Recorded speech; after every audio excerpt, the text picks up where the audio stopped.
ಹೌದು, very good ಪ್ರಶ್ನೆ. ಪ್ರಧಾನಿ ನರೇಂದ್ರ ಮೋದಿಯವರು ನನ್ನ ಪ್ರಕಾರ ಚೇಂಜ್ ಆಗಬೇಕು. BJPಯ ಭಾಳಷ್ಟು ಕಾರ್ಯಕರ್ತರು ನಾನು ಹೇಳೋದು ಒಪ್ತಾರೆ.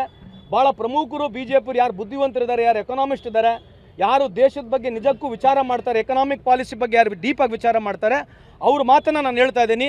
ನರೇಂದ್ರ ಮೋದಿಯವರು 11 ವರ್ಷದ ಅವಧಿಯಲ್ಲಿ ಈ ದೇಶದಲ್ಲಿ ಯಾವುದೇ ರೀತಿ ಬಡವರಿಗೆ, ರೈತರಿಗೆ, ಯುವಕರಿಗೆ, ದೇಶಕ್ಕೆ ಅನುಕೂಲ ಆಗಿಲ್ಲ. ದೇಶ ಹಳ್ಳಾಡ್ಕೊಂಡು ಹೋಗಿದೆ. ಯಾವುದೇ ಸ್ಥಿತಿಗತಿಯಲ್ಲಿ ನೀವು ಬೇಕಿದ್ರೆ ಬಂದು ನಾವು ಡಿಬೇಟ್ ಮಾಡೋಣ. ಅದಕ್ಕೆ ನನ್ನ ವೈಯಕ್ತಿಕ ಅಭಿಪ್ರಾಯದಲ್ಲಿ ನಿತಿನ್ ಗಡ್ಕರಿ ಅವರು ಅಥವಾ ಬೇರೆ ಯಾರೇ ಒಬ್ಬ ಪ್ರಮುಖರು, BJPಯ ಮುಖಂಡರು, ಸೀನಿಯರು, ಮುತ್ಸದಿಯವರು ಪ್ರಧಾನಮಂತ್ರಿ ಆಗ್ತಕ್ಕಂಥ ಯೋಗ್ಯತೆನಿದೆ. ಈ ದೇಶ ಒಳ್ಳೆ ದಿಕ್ಕಲ್ಲಿ ನಡೆಸ್ಕೊಂಡು ಹೋಗ್ತಕ್ಕಂಥ ಅವ್ರ ಹತ್ರ ತಾಕತ್ ಕೊಡಿದೆ. ಅಂಥವ್ರಿಗೆ ಅವಕಾಶ ಕೊಡ್ಬೇಕಂತೇಳಿ ಅಲ್ಲ, ನಾನು ಹೇಳೋದು ಮುಗಿಸ್ಬಿಡ್ತೀನಿ ರೀ. ಮುಗಿಸಿದ ಮೇಲೆ ಹೇಳ್ತೀನಿ, BJPಯವರು ಹಂಗೆ ಮಾಡ್ರಿ, ಒಂದು ಅವಕಾಶ ಬೇರೆ ಕೊಡ್ರಿ, ದೇಶ ಉಳಿತೈತೆ ಅಂತ ಹೇಳಿ ತಮ್ಮ ಮುಖಾಂತರ ಮನವಿ ಮಾಡ್ಕೊಳ್ತದೆ. ತಾವು ಹೇಳ್ರಿ. ಯಾಕಂದ್ರೆ ಕರ್ನಾಟಕದವ್ರು ಯಾರು ಮಾತಾಡದೆ ನೋಡಿಲ್ಲ. ನಾನು ಕರ್ನಾಟಕದವರು ಯಾರು ಮಾತಾಡದೆ ನೋಡಿಲ್ಲ. ನಿತಿನ್ ಗಡ್ಕರಿ ಅವರು ಮಾತನಾಡ್ತಾರೆ, ಪರ್ಫಾರ್ಮೆನ್ಸು ಮಾಡಿದ್ದಾರೆ. ನಿತಿನ್ ಗಡ್ಕರಿ ಅವರು ಪರ್ಫಾರ್ಮೆನ್ಸು ಮಾಡಿದ್ದಾರೆ, ಮಾತನಾಡ್ತಾರೆ, ಚೆನ್ನಾಗಿದೆ ಅವ್ರ ಹತ್ರ ಅಭಿಪ್ರಾಯ. ಕರ್ನಾಟಕದ ಯಾವುದೊಬ್ಬ ಪಾರ್ಲಿಮೆಂಟ್ ಮೆಂಬರ್ ಹೋಗಿ ಪಾರ್ಲಿಮೆಂಟ್ನಲ್ಲಿ ಮೋದಿ ವಿರುದ್ಧ ಆಗಿರಲಿ ಅಥವಾ ಕರ್ನಾಟಕದ ಪರವಾಗಿ ₹1 ಕೇಳಿಲ್ಲ. ಮತ್ತು ಯಾಕೆ ಹೇಳ್ಬೇಕು ನಾವು? I don't think so any of the parliament member they have spoken on behalf of Karnataka to seek more money also.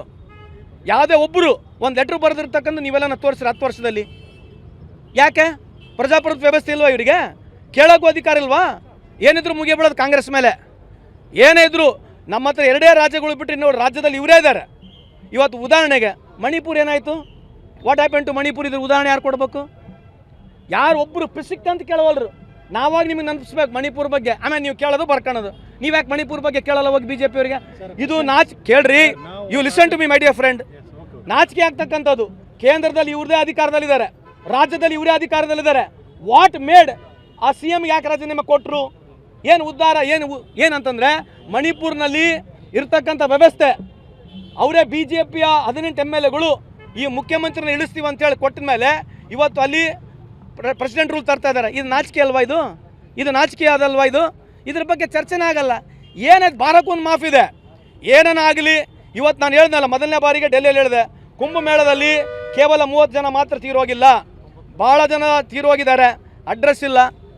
ನಾನು ಹೇಳಿ 2ನೇ ದಿವಸದಲ್ಲಿ ಅಲ್ಲಿರ್ತಕ್ಕಂಥ ಏನು ಡೆಡ್ ಬಾಡಿಗಳು ವ್ಯತ್ಯಾಸಗಳು ಬಂದಿದ್ದಾವೆ ರೀ. JCBನಲ್ಲಿ ಒಯ್ದು ಒಗೆದಿದ್ದಾರೆ ರೀ ಬಾಡಿಗಳು. JCBನಲ್ಲಿ ತೋರ್ಸಂಗಿಲ್ಲ, ಯಾವುದೂ ನೆಗೆಟಿವ್ ಇಲ್ಲ. ಯಾರು ಕೇಳೋರು? ಯಾರು ಪ್ರಶ್ನೆ?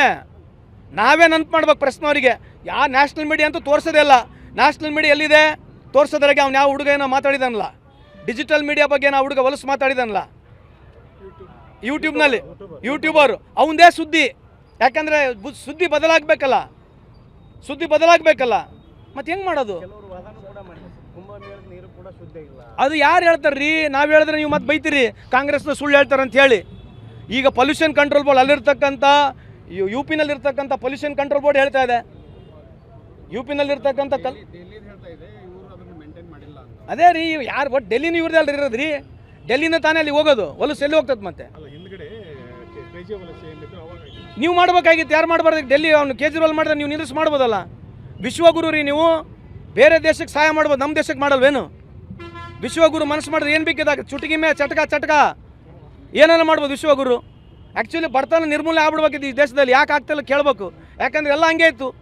ಬಡವರು ಎಲ್ಲರೂ ಈಗ ಸೌಕರ್ಯ ಆಗ್ಬಿಡ್ತಾರೆ, ಇನ್ನು ಮುಂದೆ ಬಡತನನೇ ಇರೋದಿಲ್ಲ. ಇವತ್ತು ಎಲ್ಲಿದೆ ಆಸ್ಪತ್ರೆಗೆ ಹೋಗಿ ಗತಿ ನೋಡ್ರಿ. ಯಾವುದು ಒಂದು subject, see I am pained. I am not really making allegation just because I am in a different political party. It's a question. Every fundamental right, every common man is suffering today. At what cost? ಈ ಥರ suffering ಇದ್ದರೂ ಕೂಡ ಒಬ್ಬ ಮನುಷ್ಯನೇ great, ಇವರೇ great ಅಂತ ಎಷ್ಟಲ್ಲಿ ತೋರಿಸ್ತೀರಿ? I request, please, at all the youngsters to understand this country is in a wrong direction.